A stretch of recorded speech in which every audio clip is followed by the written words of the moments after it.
Alright, today's topic, you want to buy a retro car that's fun, preferably with a manual transmission, stick shift, but it seems like all the fun retro cars are expensive now. Something like a Honda with a K20 or B18, $10,000 and above for a really nice one.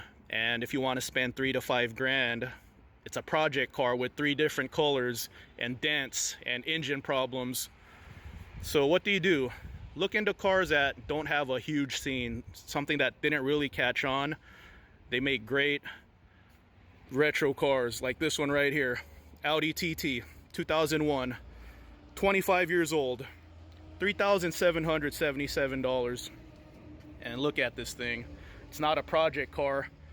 It doesn't have 3 different colors, no dents. The paint's nice for being 25 years old.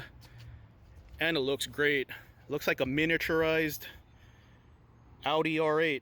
And the best part, it's a manual transmission. So if you're wanting to get a manual transmission car, they're getting harder and harder to find.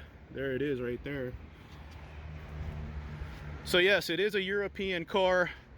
There is that fear that it is a European car. Here's the thing about me. A lot of people hate dealers. I'm somewhere in the middle. I think dealers are great, especially reputable ones with their own service center, with their own repair facility. Because a reputable seller, they're not going to sell you junk. They're going to sell you something nice. For the most part, it's not always perfect, but for the most part, most dealers, they don't want a 1-star rating. They want to keep their ratings up. So they're going to sell you something that's presentable. So right here, $3,777, Audi TT. So if you want to take a risk, you don't need a manual transmission, you want something cool, this Jaguar right here, XKR or XK8. Where are we at? Yeah, XK8. This thing's like $8,000. I just bought a Jaguar last month. I'll show it to you guys later. But yeah, if you want to take some risks, and here's the thing, if you're wanting to get into cars, learn how to fix them, learn the basics, and that's part of the fun of cars, is learning. I feel like that's going away.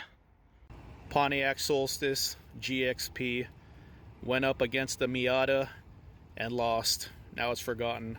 $5,000 car right here, and it's the GXP, not base model. Base model 170 horsepower.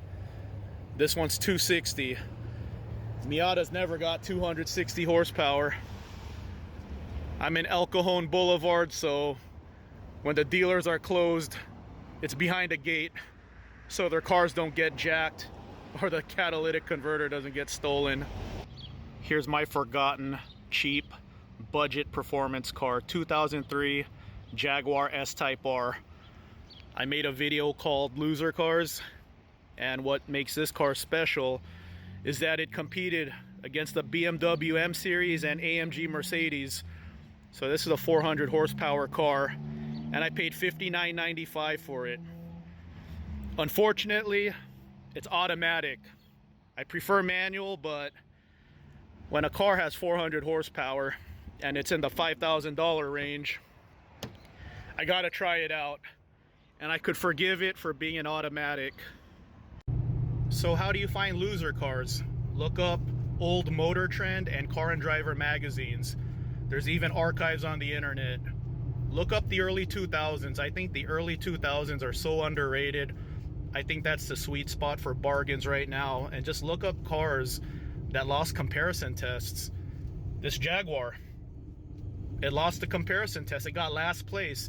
It got last place versus the AMG E55, the BMW M5 E39, and the Audi RS6. So it just kind of got forgotten, and I got it for $5,000. So that's how you find the loser cars. And I'm just enjoying my loser car today, filming content and just driving it around. I'm gonna get some supercharger wine footage right now. So when I get this light, let me hit the wall, because I'm filming a different video. I just like to drive around and make my content. So here we go, supercharger wine, right when I get next to this wall.